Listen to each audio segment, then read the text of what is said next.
ಬೆಂಗಳೂರಿನ ಕೋಆಪರೇಟಿವ್ ಸೊಸೈಟಿಯಲ್ಲಿ ಭಾರೀ ಹಗರಣ ನಡೆದಿದೆ. ಇಪಿಎಫ್ಒ ಸೊಸೈಟಿಯಲ್ಲಿ 70 ಕೋಟಿ ದುರುಪಯೋಗ ಆರೋಪ ಕೇಳಿಬಂದಿದೆ. ಬೆಂಗಳೂರಿನ ಕೋಆಪರೇಟಿವ್ ಸೊಸೈಟಿಯಲ್ಲಿ ಭಾರೀ ಹಗರಣ ನಡೆದಿದೆ.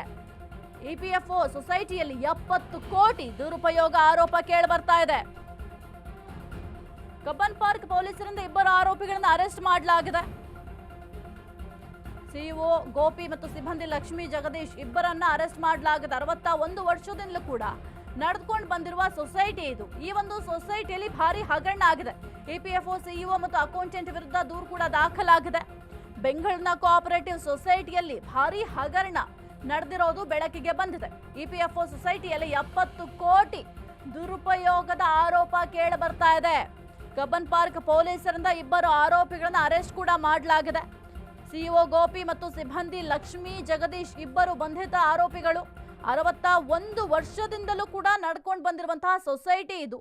ಈ ಒಂದು ಸೊಸೈಟಿಯಲ್ಲಿ ಸದ್ಯಕ್ಕೆ ಭಾರಿ ಹಗರಣ ಮಾಡಿದ್ದಾರೆ ಎಂಬ ಮಾಹಿತಿ ಲಭ್ಯ ಆಗ್ತಾ ಇದೆ. ಇಪಿಎಫ್ಒ ಸೊಸೈಟಿಯಲ್ಲಿ 70 ಕೋಟಿಯನ್ನ ಮಿಸ್ಯೂಸ್ ಮಾಡ್ಕೊಂಡಿದ್ದಾರಂತೆ ಇವರು.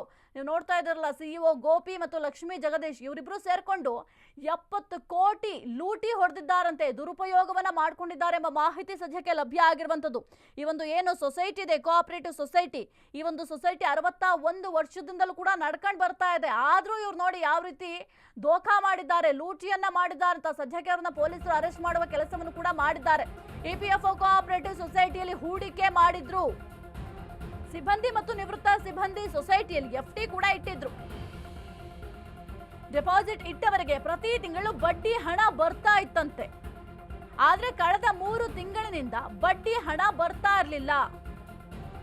ಇದರಿಂದ ಅನುಮಾನಗೊಂಡು ಪರಿಶೀಲಿಸಿದ ಹೂಡಿಕೆದಾರರು ಇಪಿಎಫ್ಒ ಕೋಆಪರೇಟಿವ್ ಸೊಸೈಟಿಯಲ್ಲಿ ಹೂಡಿಕೆಯನ್ನ ಮಾಡಿದ್ರು.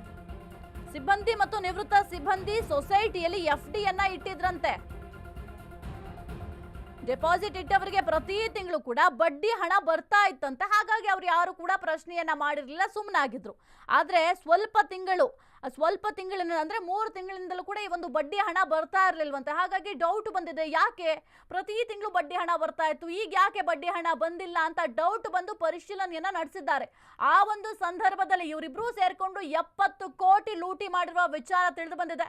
ಇದರಿಂದ ಅನುಮಾನಗೊಂಡು ಸದ್ಯಕ್ಕೆ ಹೂಡಿಕೆದಾರರು ಪರಿಶೀಲನೆ ನಡೆಸಿದ್ಕೆ ಸರಿ ಆಯ್ತು. ಇಲ್ಲ ಅಂದ್ರೆ ಇನ್ನು ಎಷ್ಟು ಕೋಟಿ ಲಾಸ್ ಆಗ್ತಿತ್ತೋ ಅಥವಾ ಎಷ್ಟು ಕೋಟಿಯನ್ನ ಲೂಟಿ ಮಾಡ್ತಿದ್ರೋ ಗೊತ್ತಿಲ್ಲ. 3 ಕೋಟಿಯಷ್ಟು ಹಣ ಬಿಟ್ರೆ ಉಳಿದ ಹಣ ನಾಪತ್ತೆ ಆಗಿರುವ ಆರೋಪ ಕೂಡ ಸದ್ಯಕ್ಕೆ ಕೇಳಿ ಬರ್ತಾ ಇದೆ. ಉಳಿದ ಹಣ ದುರ್ಬಳಕೆ ಮಾಡ್ಕೊಂಡಿದ್ದಾರೆ ಅಂತ ಆರೋಪ ಕೂಡ ಕೇಳಿ ಬಂದಿದೆ. ಹಾಗಾಗಿ ಸದ್ಯಕ್ಕೆ ಅವ್ರನ್ನ ಪೊಲೀಸರು ಅರೆಸ್ಟ್ ಕೂಡ ಮಾಡಿದ್ದಾರೆ, ವಿಚಾರಣೆಯನ್ನು ಕೂಡ ಮಾಡ್ತಾ ಇದ್ದಾರೆ.